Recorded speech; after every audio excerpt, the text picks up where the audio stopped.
चलो 2 વાર ओमकार પછી 2 વાર गायत्री मंत्र।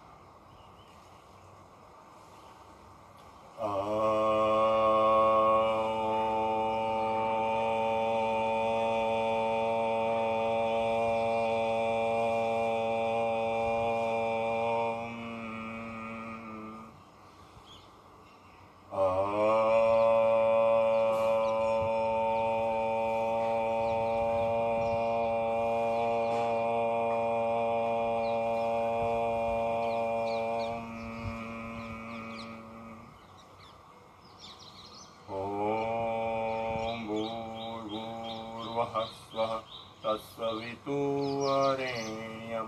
भर्गो देवस्य धीमहि धियो यो नः प्रचोदयात्। ॐ भूर्भुवः स्वः तत्सवितुर्वरेण्यं भर्गो देवस्य धीमहि धियो यो नः प्रचोदयात्। ओम शांति शांति शांति।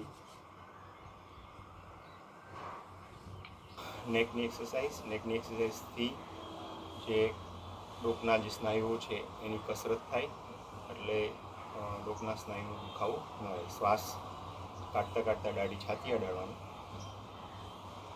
श्वास लेता लेता पाछळनो भाग छे माथानो पाछळ जवानो।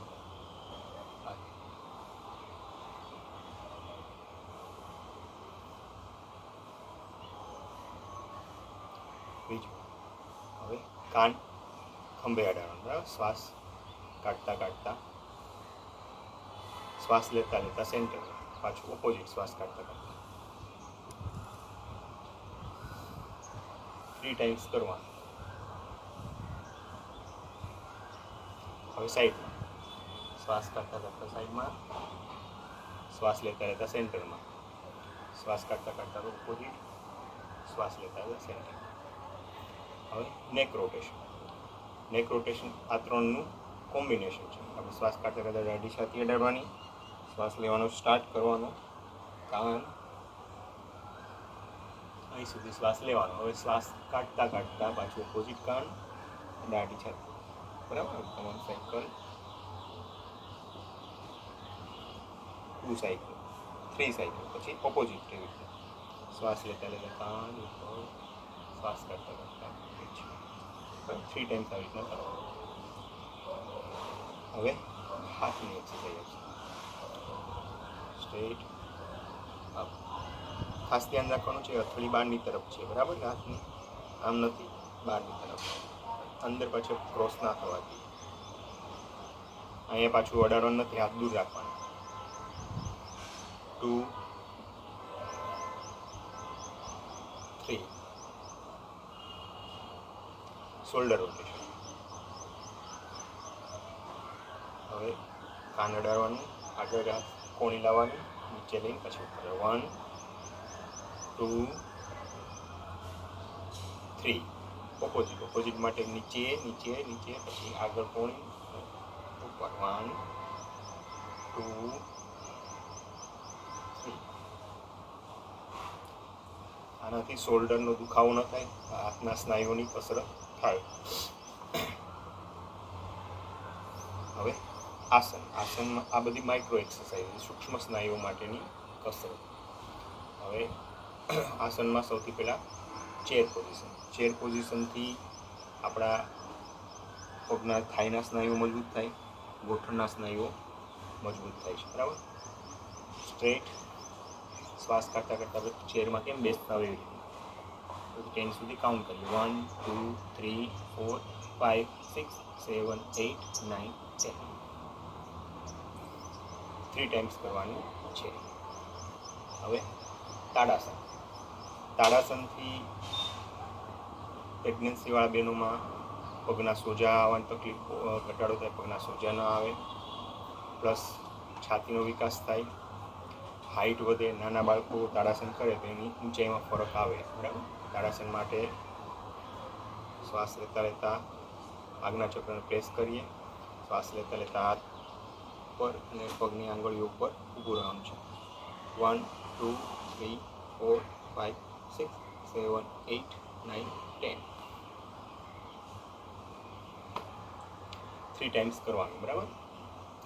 હવે વૃક્ષાસન. વૃક્ષાસનથી સેમ થાઈના સ્નાયુઓ મજબૂત થાય છે, પ્લસ આપણે કોન્સન્ટ્રેશન બ્રેઇનની કોન્સન્ટ્રેશન થાય અને બેલેન્સિંગ પાવર એ વધે, એટલે આપણે ડિસિઝન લેવાની શક્તિ વધે. વૃક્ષાસનમાં એક પગ સીધો, એક પગ અંદરના ભાગમાં વાળવાનો છે. શ્વાસ લેતા લેતા ઉપર 1, 2, 3, 4, 5, 6, 7, 8, 9, 10. એવી જ રીતના ઓપોઝિટ પગ કરો.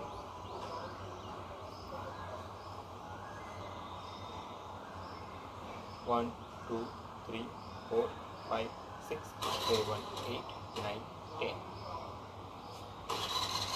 હવે કટિચક્રાસન. કટિચક્રાસનથી કમરના સ્નાયુઓની મજબૂતી વધે છે. 1, 2, 3, 4, 5, 6, 7, 8, 9, 10, 11, 12.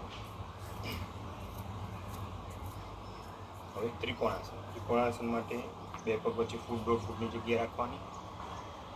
શ્વાસ લેતા લેતા હાથ સ્ટ્રેટ, શ્વાસ કાઢતા કાઢતા એક બાજુ વળવાનું અને ઉપરના હાથની મિડલ ફિંગરમાં જોવાનું. 1, 2, 3, 4, 5, 6, 7, 8, 9, 10. એવી રીતના ઓપોઝિટ. 1, 2, 3, 4, 5, 6, 7, 8, 9, 10. ત્રિકોણાસનથી કમરના સ્નાયુની કસરત થાય છે, પ્લસ પગના અંદરના જે થાઈના સ્નાયુઓ છે એ મજબૂત થાય છે. વીરભદ્રાસન.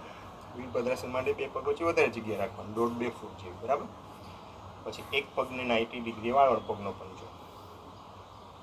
પછી શ્વાસ લેતા લેતા હાથ ઉપર જોડવાના. પછી શ્વાસ કાઢતા કાઢતા જે પગનો પંજો 90 ડિગ્રી વાળ્યો છે એ પગનો ગોઠણને 90 ડિગ્રી વાળવાનો છે. પાછળનો બીજો પગ છે એકદમ સ્ટ્રેટ. પછી પગ જે બાજુ વાળી બાજુ ફરવાનું છે, બરાબર. આ પોઝિશનમાં રહેવાનું છે. ખાસ આ ગોઠણ આમ વળવો ના જોઈએ, સ્ટ્રેટ જ રહેવો જોઈએ. એટલે મેઇન પગના બધા સ્નાયુઓ સ્ટ્રેચ થવા જોઈએ. 1, 2, 3, 4, 5, 6, 7, 8, 9, 10. બે પગ ઉપર સરખું બેલેન્સ રહેવું છે, બરાબર. આનાથી પગના જે અંદરના સ્નાયુઓ છે એ સ્ટ્રેચ થાય, એ મજબૂત થાય અને ડિલિવરીમાં ખાસ મદદ થાય. હવે ઓપોઝિટ લેગમાં આ પગ અંદર વાળ્યો, બીજો પગ 90 ડિગ્રી સ્ટ્રેટ. શ્વાસ લેતા લેતા ઉપર, શ્વાસ કાઢતા કાઢતા વળવાનું છે. 1, 2, 3, 4, 5, 6, 7, 8, 9, 10. હવે અર્ધપાશકોણાસન. બધા આસન 3 વાર કરવાના, બરાબર. અર્ધપાશકોણાસન સેમ, પગ 90 ડિગ્રી વાળવાનું છે. આમાં આપણે હાથ સ્ટ્રેટ કરવાના શ્વાસ લેતા, અને જે પગનો પંજો વાળ્યો છે 90 ડિગ્રી એ પગનો ગોઠણ વાળવાનું 90 ડિગ્રી સુધી, બરાબર. અને આપણે લેટરલી એ બાજુ મૂવ થવાનું છે અને હાથથી થાઈને સપોર્ટ આપવાનો. આ પગ સ્ટ્રેટ, આ હાથથી માંડીને નીચેના પગ સુધી સ્ટ્રેટ રેખા થશે, બરાબર. અર્ધપાશકોણાસન સેમ. આનાથી પગના અંદરના સ્નાયુઓ મજબૂત થાય, કમરના બધા સ્નાયુઓ સ્ટ્રેચ થાય એટલે એ મજબૂત થાય અને એનો કમરનો દુખાવો એવું ના થાય. 1, 2, 3, 4, 5, 6, 7, 8, 9, 10. ઓપોઝિટ. આ પગનો પંજો અંદર, ઓપોઝિટ બહાર. શ્વાસ લેતા લેતા સ્ટ્રેટ, શ્વાસ કરતા કરતા વળવાનો. 1, 2, 3, 4, 5, 6, 7, 8, 9, 10. આ પગ વળવો ના જોઈએ, આ પગ સ્ટ્રેટ રહેવો જોઈએ. અને ખાસ આ બાજુ વળીએ એટલે ઘણા આમ કરીને પછી આમ કરીને આમ વળે છે, એમ નહીં. સ્ટ્રેટ 90 ડિગ્રી અને લેટરલ. જે આ લેટરલ સ્નાયુઓ છે એ વળવા જોઈએ, બરાબર. આમ આગળથી આ વાળવાના. હવે બેસીને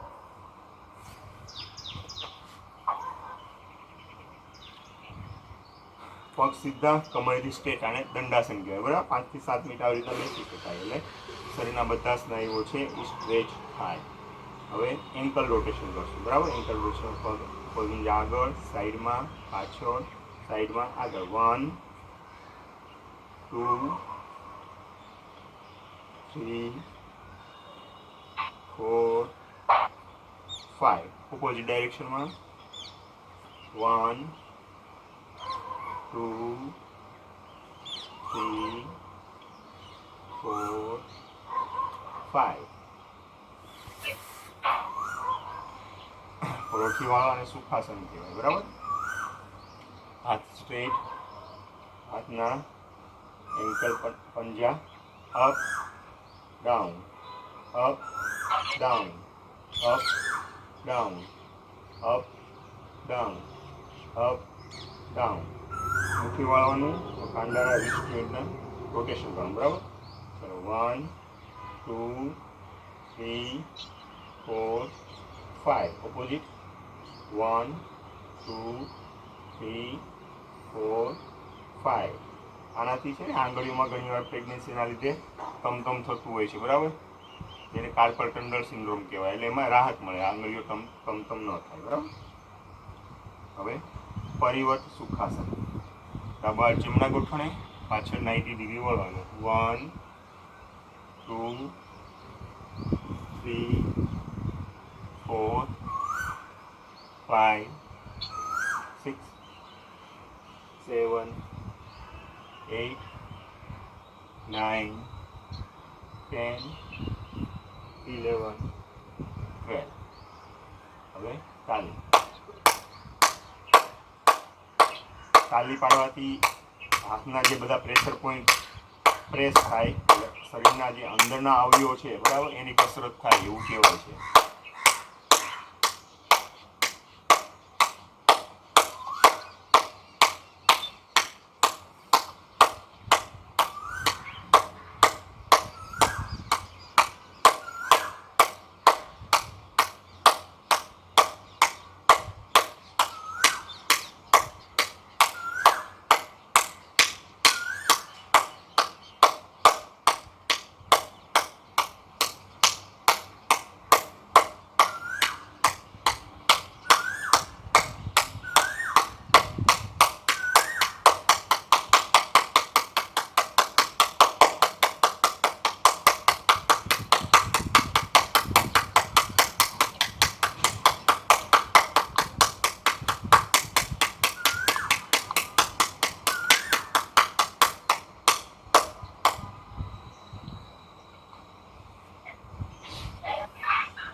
પગના તળિયામાં,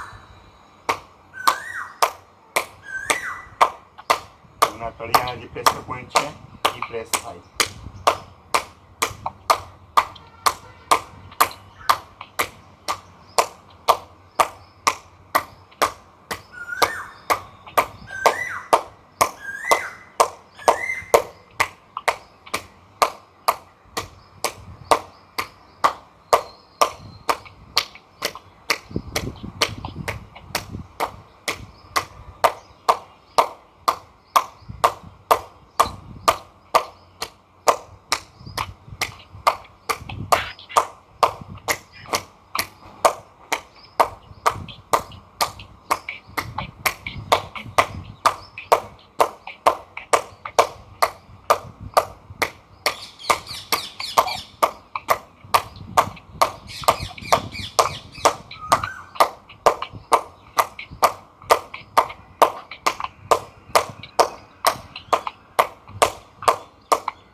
વ્રજાસન.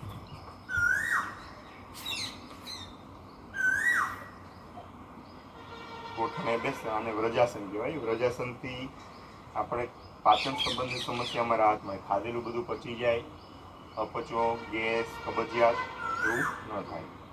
આ આસન જેમાં પછી ખાસ કરવાનું, બપોરે અને સાંજે જેમાં પછી 5 થી 7 મિનિટ આવી રીતના બેસવાનું. બરાબર, હવે વ્રજાસનમાંથી શશકાસન કરશું. એના માટે બે પગ વચ્ચે જગ્યા કરવાની, એટલે પેટ દિશાય નહીં. બરાબર? બેસવાનું તો એવી રીતના જ છે. શ્વાસ લેતા લેતા હાથ ઉપર, શ્વાસ કાઢતા કાઢતા વળવાનું છે અને કપાળમાં જમીને અડાડી દેવાનું. બેઠકના ભાગ છે એડી અડેલો એવો જોઈએ. આ બેઠક આમ ઊંચી ન થવી જોઈએ. બરાબર?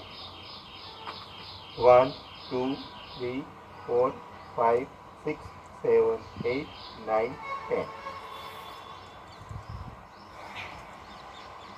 પાછી 1 2 3 4 5 6 7 8 9 10.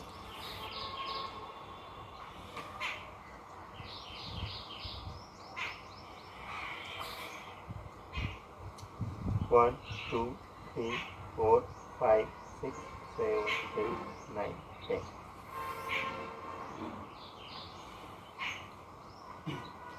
માજરાસન. માજરાસનમાં બે પગ, બે હાથ ઉપર પોઝિશન. બરાબર? હવે શ્વાસ લેતા લેતા પેટનો ભાગ એકદમ નીચે જવા દેવાનો, કમરથી માથું ઉપર લેવાનું. બરાબર? 1 2 3 4 5 6 7 8 9 10. શ્વાસ કાઢતા કાઢતા પેટ અંદર, એટલે કમર ઉપર જવા દેવાની, માથું અંદર જવા દેવાનું અને એમના પોઝિશનમાં શ્વાસ રોકી રાખવાનો. કાઢી લો. 1 2 3 4 5 6 7 8 9 10. માજરાસનથી પેટ અને આ પેલ્વિક એ બે સ્નાયુઓ છે એ વચ્ચેના એની કસરત ખાસ થાય. 1 2 3 4 5 6 7 8 9 10. 1 2 3 4 5 6 7 8 9 10. 1 2 3 4 5 6 7 8 9 10. 1 2 3 4 5 6 7 8 9 10. હવે બટરફ્લાય. નોર્મલ ડિલિવરી માટે આ બટરફ્લાયનો સૌથી વધારે રોલ છે, અને દિવસમાં જેટલી વાર બને એટલી વાર આ રીતના બટરફ્લાય કરવાનું. બટરફ્લાય પતંગિયાના પાંખો ઉપરથી નામ પડ્યું છે. બરાબર? આનાથી પેલ્વિક ફ્લોરના સ્નાયુઓ, પગના થાઈના સ્નાયુઓ, એટલે જે કહે ને બર્થ કેનાલ, બાળકને આવવાની જે જગ્યા હોય છે એ બધા સ્નાયુઓની વ્યવસ્થિત કસરત થાય અને મજબૂત બને.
પરિવર્ત જાનું શીર્ષાસન. એક પગ લાંબો કરવાનો, એક પગ અંદર વાળવાનો છે એકદમ. બરાબર? ત્યાં સુધી અંદર જાય ત્યાં સુધી. શ્વાસ લેતા લેતા હાથ ઉપર જે પગ સીધો કર્યો છે આ શ્વાસ કાઢતા કાઢતા વળવાનો છે, એ હાથ વાળવાનો છે, એ પેટ અડાડવાનું, અને ઉપરના હાથેથી પગની આંગળી અડવાની કોશિશ કરવાની. 1 2 3 4 5 6 7 8 9 10. શ્વાસ લેતા લેતા પાછો ઓરિજિનલ પોઝિશનમાં ઓપોઝિટ. હવે જે સીધો પગ કર્યો એ વાળવાનો, વાળેલો પગ સીધો કરવાનો. શ્વાસ લેતા લેતા ઉપર, શ્વાસ કાઢતા કાઢતા લાંબા પગવાળા હાથ અંદર. 1 2 3 4 5 6 7 8 9 10.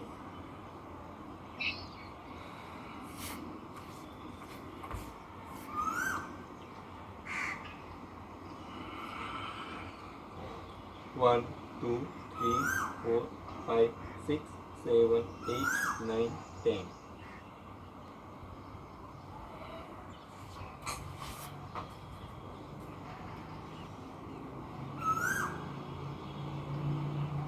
One, 2, 3, 4, 5, 6, 7, 8, 9, 10.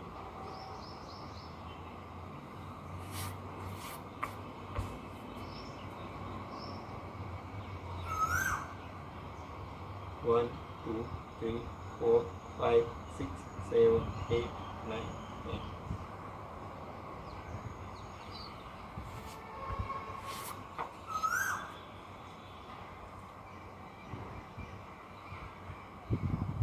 One, 2, 3, 4, 5, 6, 7, 8, 9, 10.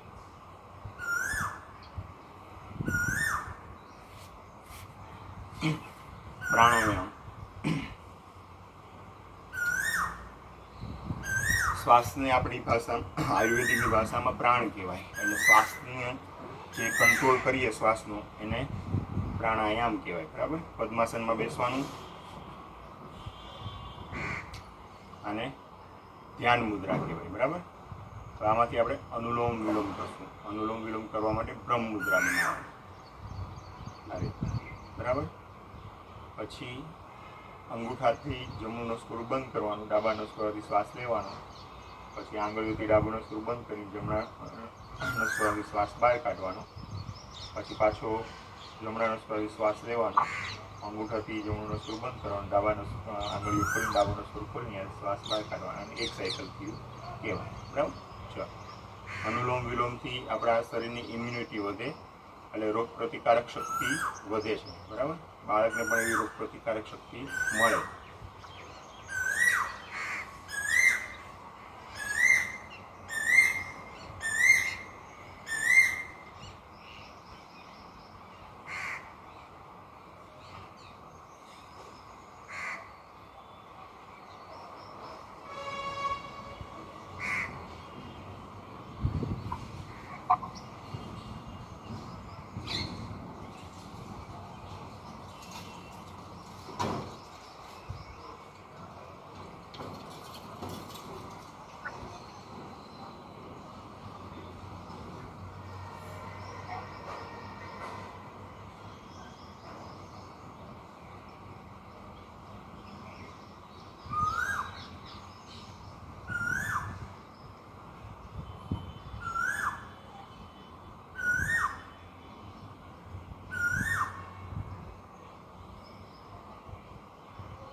ચલો ઉજ્જય પ્રાણાયામ માટે તૈયાર.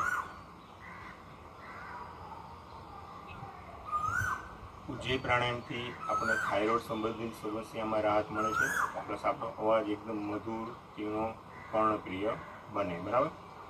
ઉજ્જય પ્રાણાયામ માટે આપણે જેમ શ્વાસ લેવામાં નસકોરું બંધ થઈ ગયું હોય, આપણે કેમ ખેંચીને શ્વાસ લઈએ, એમ ગળામાં કંઈક અટકાઈ ગયું હોય આપણે ખેંચીને શ્વાસ લેવાનો છે. એવી રીતના શ્વાસ લઈને પછી દાઢી છાતી અડાડવાની, શ્વાસ રોકી રાખવાનો, મનમાં 1 to 10 કાઉન્ટ કરવાનું. પછી જ્યારે શ્વાસ બહાર કાઢવાનો હોય તો દાઢી મૂળ પોઝિશનમાં લાવવાની, અંગૂઠાથી જમણું નસકોરું બંધ કરવાનું, ડાબા નસકોર શ્વાસ બહાર કાઢવાનો. ચાલો.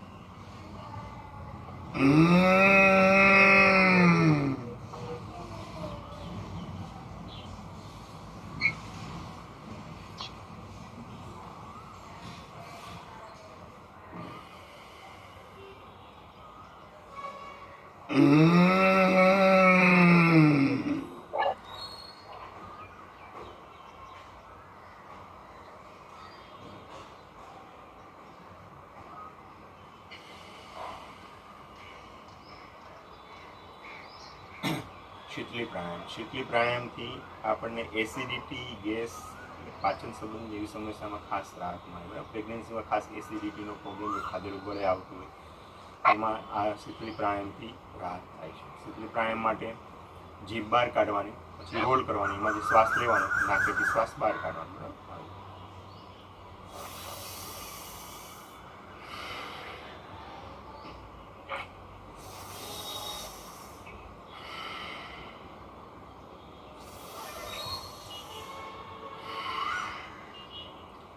શિષ્કારી પ્રાણાયામ. શિષ્કારી પ્રાણાયામથી આપણને ભૂખ તરસ ઉપર કંટ્રોલ રહે છે, પ્લસ આપણા જે ચહેરાના સ્નાયુઓ છે એની કસરત થાય, એટલે આપણું જે સ્વરૂપ છે એ સારું બને. બરાબર. સુંદરવાન બને. એ માટે ઉપયોગ એવું કહેવાય છે કે શિષ્કારી પ્રાણાયામ કરવાથી કામદેવ જેવું રૂપ મળે.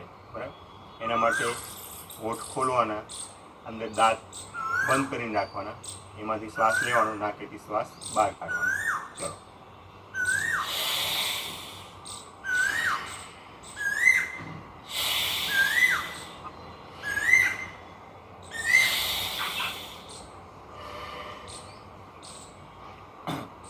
ભામરી પ્રાણાયામ. ભામરી પ્રાણાયામ ભમરાના ગુંજન ઉપરથી પડ્યું છે. એટલે ભમરાને એવું કહેવાય કે 1 લાખ ફૂલ સુધીની યાદશક્તિ હોય છે. એટલે ભામરી પ્રાણાયામ કે કરવાથી આપણી યાદશક્તિ વધે છે, આપણી યાદશક્તિ એકદમ તેજ થાય છે, બાળકને પણ એવી યાદશક્તિ મળે, એના બ્રેનનું એવું ડેવલપમેન્ટ થાય. પ્લસ ભામરી પ્રાણાયામ કરવાથી આપણું મગજ એકદમ શાંત રહે, ગુસ્સો ઓછો થાય. એટલે છેલ્લે પ્રેગ્નન્સીના લાસ્ટ તબક્કામાં જે 8મા 9મા મહિનામાં જે બ્લડ પ્રેશર વધારાની સમસ્યા હોય છે એમાં રાહત મળે. પ્લસ આપણી સહનશક્તિ વધે, એટલે આપણે ડિલિવરીનો દુખાવો સહન કરવાની શક્તિ મળે. બરાબર. ભામરી પ્રાણાયામ કરવા માટે ઉપરની આંગળી છે ઉપરના નેત્ર ઉપર રાખવાની, વચ્ચેની 2 આંગળી છે એ નાકના રૂટ પાસે, તસની આંગળી છે નીચેના હોઠ પાસે, અંગૂઠાથી કાનના છિદ્રો બંધ કરવાના. હવે હોઠ ભીડીને રાખવાના છે અને અંદર સહેજ મોઢું ખોલવાનું અને મ એમ ઉચ્ચાર કરવાનો છે. બરાબર. 5 ટાઈમ્સ કરશું. ચાલો.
ગર્ભ સંવાદ. ગર્ભ સંવાદમાં પદ્માસનમાં બેસી શકાય અથવા તો પરિવર્ત સુખાસનમાં બેસી શકાય. ધ્યાન મુદ્રામાં બેસવાનું, બરાબર. અને હમણાં એક ઓડિયો ક્લિપ વાગશે, એના ઉપર અવાજ કોન્સન્ટ્રેટ કરવાનું, આંખો બંધ રાખવાની, એમાં જે પણ વસ્તુ સંભળાય એમાં એવી કલ્પના કરવાની. આંખો બંધ રાખો. હવે ધીમે ધીમે તમે શ્વાસ લઈ રહ્યા છો અને શ્વાસની ગતિ ઉપર ધ્યાન રાખવાનું છે. શ્વાસ અંદર લઈ રહ્યા છો, શ્વાસ બહાર કાઢી રહ્યા છો, પાછો શ્વાસ અંદર લઈ રહ્યા છો, પાછો શ્વાસ બહાર કાઢી રહ્યા છો.